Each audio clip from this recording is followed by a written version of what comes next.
Welcome back to RetroWheelsVault, where horsepower never dies. Another classic unlocked, another beast revived. And today, we're bringing back a legend with sharper teeth and a great white on a caffeine rush.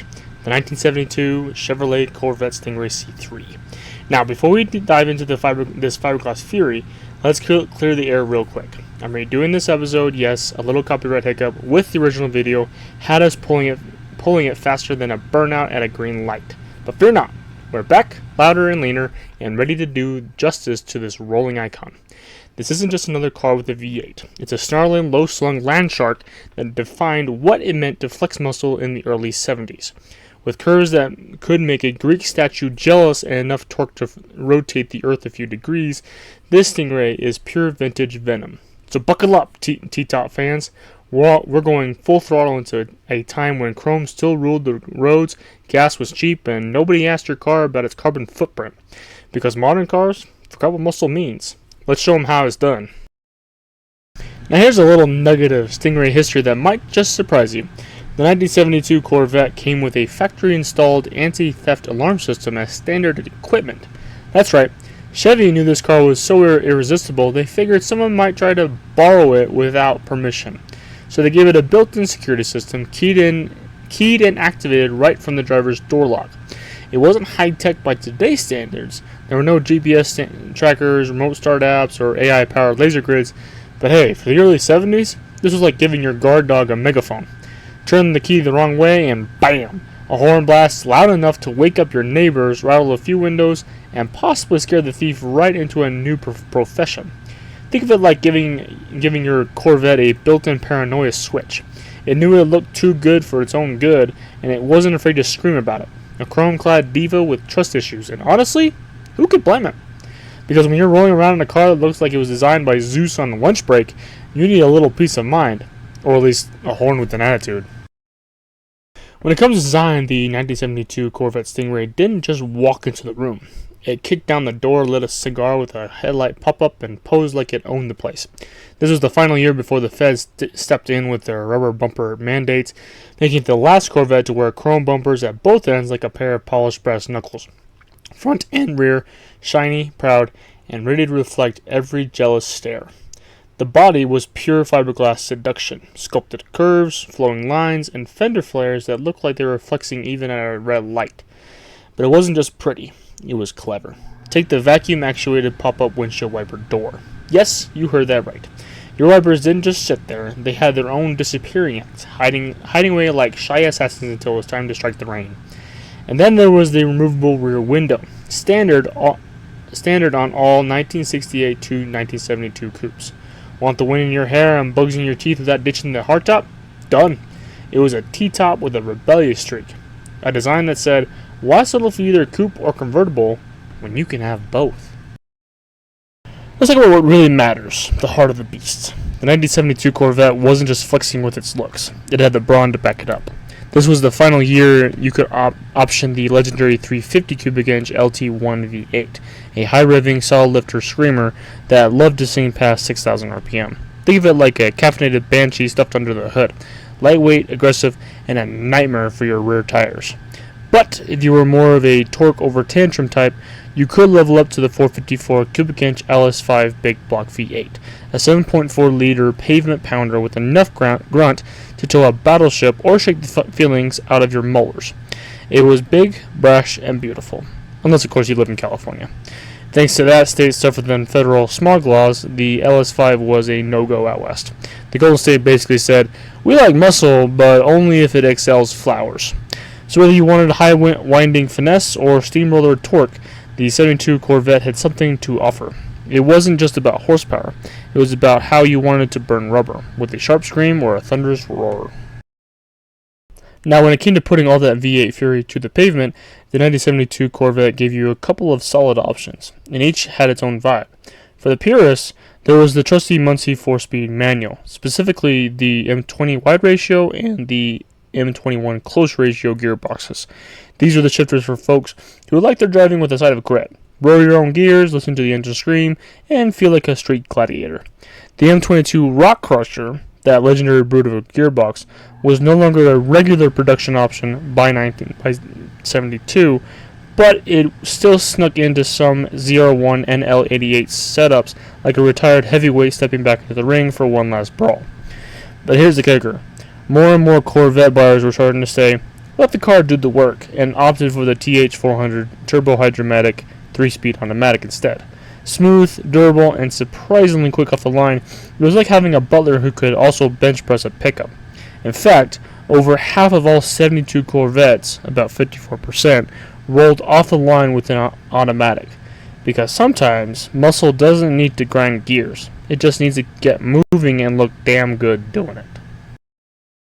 Beneath all that sleek fiberglass and chrome, the 1972 Corvette was riding on what Chevy called the Z-body platform. But don't let the alphabet soup fool you. This wasn't some soft boulevard cruiser chassis. It was a purpose-built steel ladder frame with a low center of gravity and a setup that whispered sweet nothings to corners right before attacking them. Up front, you got an independent suspension with A-arms and coil springs, basically a gymnast level of flexibility paired with the brawler's strength. Out back, a fully independent rear suspension with trailing arms and a transverse leaf spring. Yep, a single fiberglass spring stretched sideways across the car. It sounds like a weird science experiment, but it worked, like bouncing a bowling ball on a diving board and still sticking the landing. This wasn't your grandpa's clunky solid axle setup. This was a Corvette with moves, one that could dance through curves and still cruise the highway like a lounge singer in a Cadillac. The suspension system was firm but forgiving, sporty without rattling your spine. In short, the Z-body platform made sure the 72 Stingray didn't just look fast, it handled like it meant business. A true muscle car with a touch of finesse. Slide into the 1972 Corvette's cockpit and you're not just stepping into a car. You're climbing into a fiberglass fighter jet that traded wings for wheels. The cabin was tight, low-slung, and wrapped around the driver like a tailored leather glove with an attitude. This wasn't built for lounging, it was built for locking and blasting off. You got 2 bucket seats, vinyl or leather, depending on how fancy you were feeling, with just enough padding to keep your spine from filing complaints. The dash was a festival of analog glory. A big, bold speedometer and tachometer stared you down from the steering column, while a battery of auxiliary gauges like fuel, air pressure, water temp, and volts lined up dead center, ready to report for duty like a squad of caffeinated fighter pilots. And while it didn't exactly rival NASA, you could option in some sleek comforts for the time. Air conditioning, AM/FM stereo, and even power windows if you're feeling really classy. No touchscreens, no GPS, just knobs, switches, and the satisfying clunk of mechanical confidence. It was simple, straightforward, and all about the drive. A place where the only infotainment system was the roar of a V8 and the occasional squeal of protest from the rear tires. Now let's talk about the unsung hero of performance, the differential. In the 1972 Corvette, you weren't just getting any old pumpkin out the back. You were getting the positive traction, baby. That's Chevy's limited slip differential, and it worked like a referee in a bar fight, making sure both rear wheels stayed in the action when things got wild. Lay down the throttle, and instead of one wheel peeling out while the other sipped tea, both dug in like a pair of linebackers on fresh turf. It was a difference between smoking tires and smoking the competition. Backing that up was the beefy rear axle setup, married to the fully independent suspension, giving the Stingray just enough civility for daily driving without neutering its muscle car spirit. And let's not forget other little touches, like power-assisted 4-wheel disc brakes, which gave you enough stopping force to yank your eyeballs halfway through the windshield if needed, paired with optional power steering. The 72 Corvette felt planted, poised, and surprisingly nimble for a car with a 454 V8 under its fiberglass snout. Altogether, it made sure that when you pointed this thing down the road and punched it, the road took notice, and maybe even a few steps back. Alright, let's size up the 1972 Corvette Stingray and see what kind of footprint this shark was leaving on the asphalt. With a wheelbase of 98 inches, it wasn't exactly a go-kart, but it was nimble enough to dart through the traffic like a cat on roller skates. At 182 inches long, it stretched out with the confidence of a lion sunbathing on the savannah. Long, low, and unapologetically dominant. Width? Solid 69 inches. Wide enough to let you plant those rear tires and whisper to the road, "I'm here to play." And standing about 47.8 inches tall, it hugged the ground like it was daring the wind to push it over. You weren't driving a car, you were more piloting a fiberglass missile on wheels. Weighing in at around 3,300 pounds, it wasn't feather light, but thanks to its fiberglass body, it was still leaner than most muscle cars of its day. Think of it like a heavyweight boxer with the footwork of a dancer. Heavy enough to pack a punch, light enough to avoid getting caught. In short, this wasn't just a car.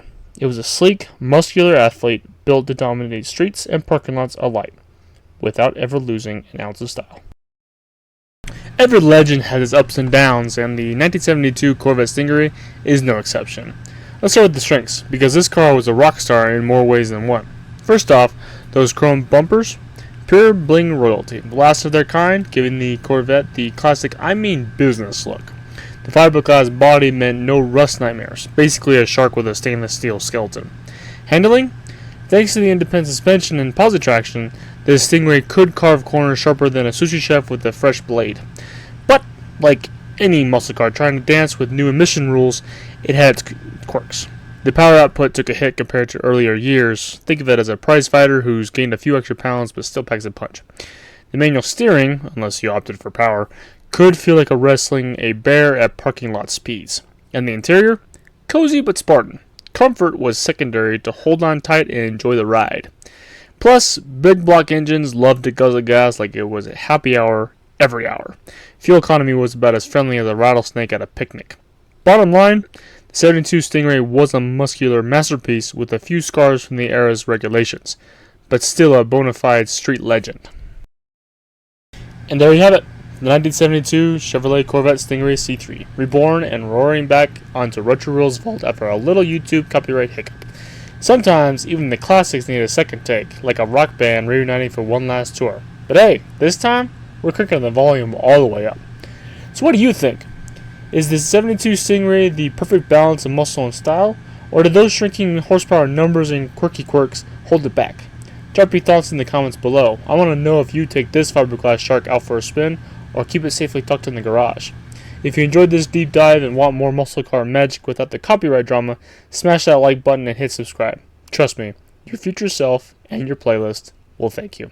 Until next time, keep those engines roaring, the tires burning, and remember, keep it loud, keep it classic.